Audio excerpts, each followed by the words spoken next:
Assalamualaikum warahmatullahi wabarakatuh. Yang kami hormati Bapak Dr. Johanul Girom, LC Magister Ekonomi Islam, selaku dosen pengampu mata kuliah.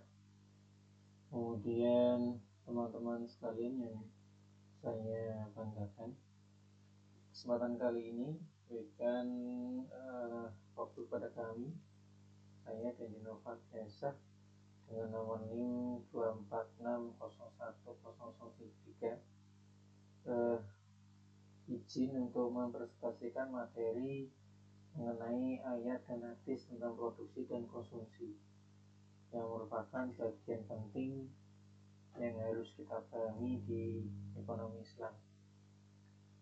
Kita akan mulai dengan membahas produksi terlebih dahulu. Dalam konteks umum, produksi adalah suatu kegiatan menghasilkan atau menciptakan barang dan jasa untuk kebutuhan hidup manusia.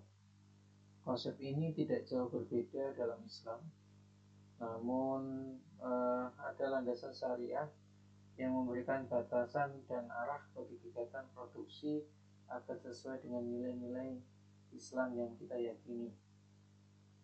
Di dalam surat An-Nahl ayat 80, Allah SWT berfirman yang artinya, dan Allah menjadikan rumah-rumah bagimu sebagai tempat tinggal. Ayat ini menunjukkan bahwa Allah telah menyediakan berbagai sumber daya dan kemampuan bagi manusia untuk menciptakan tempat tinggal yang memenuhi kebutuhan dasar bagi manusia. Ini bisa dikatakan adalah sebagai bentuk produksi yang esensial untuk kelangsungan hidup manusia. Lebih lanjut,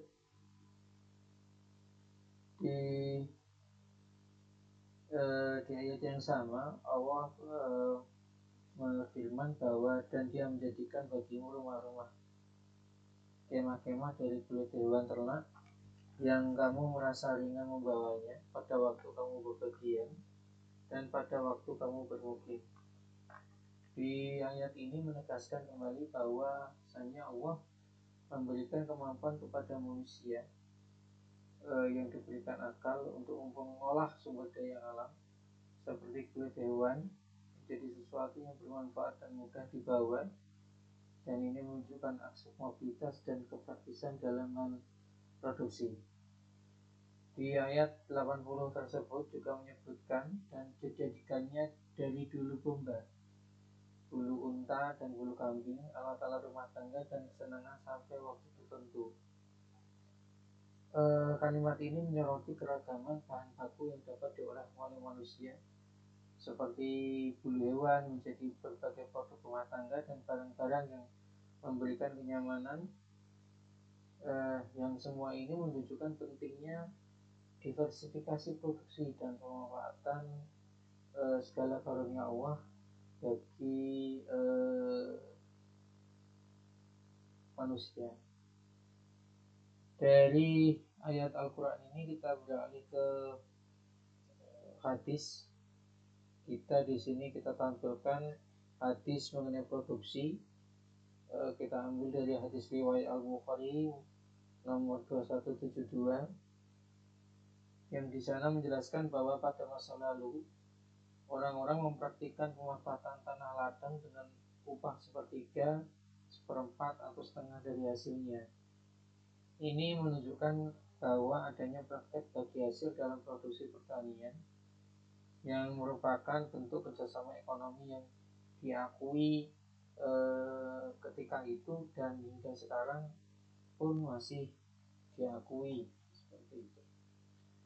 Nabi Muhammad SAW kemudian bersabda,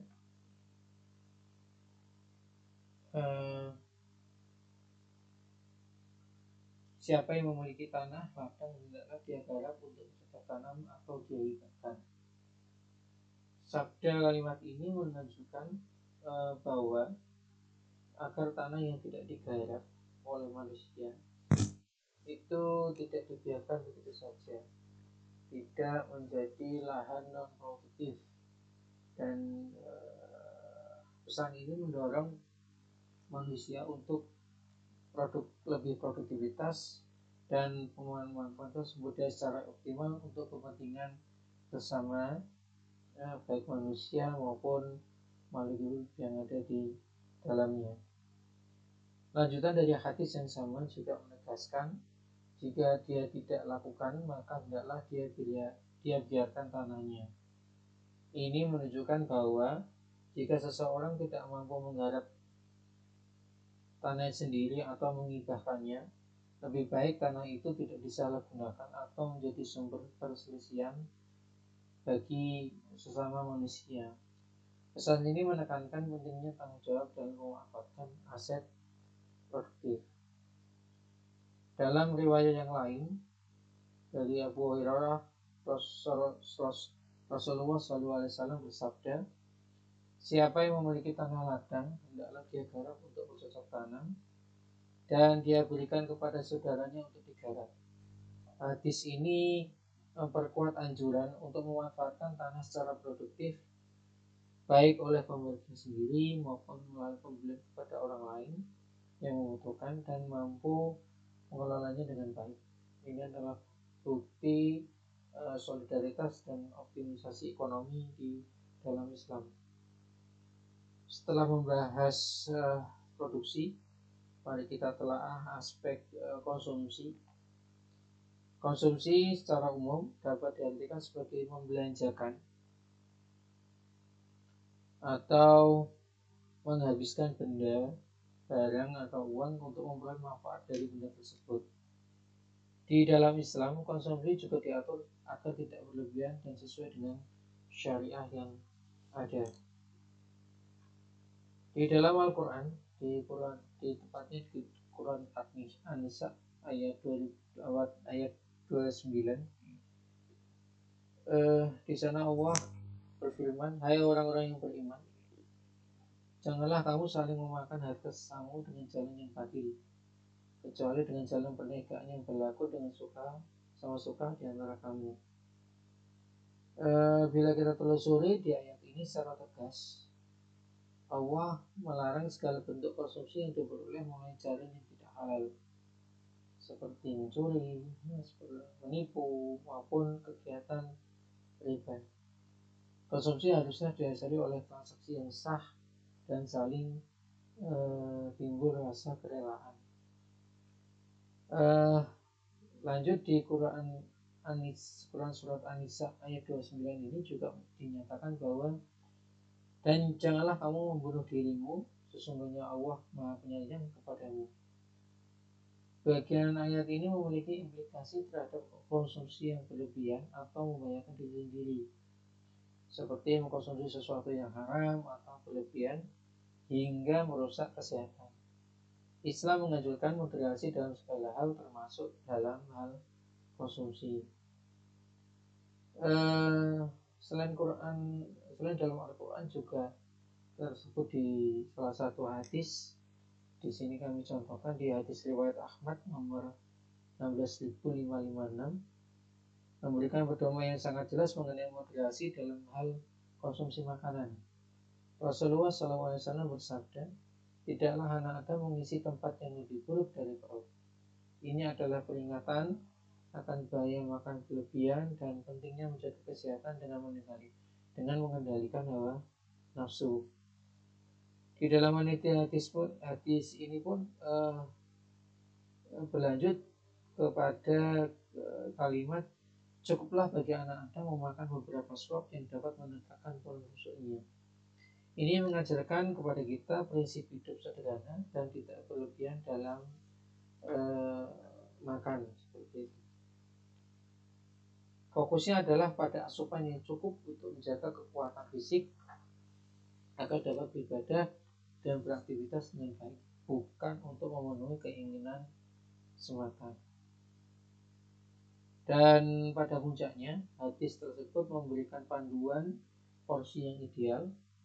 Jika hal itu tidak mungkin, maka sepertiga untuk makan, sepertiga untuk minum, dan sepertiga untuk bernafas.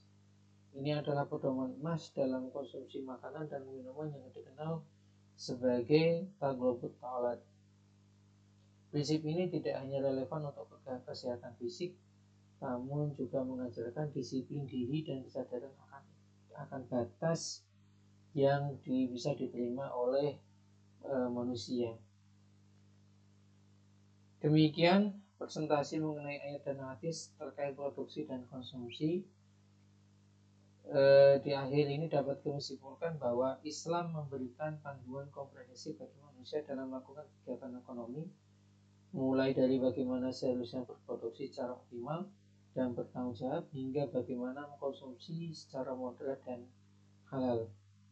Semoga materi ini bermanfaat bagi kita semua dalam rangka kita mengimplementasikan prinsip-prinsip ekonomi Islam dalam kehidupan kita sehari-hari.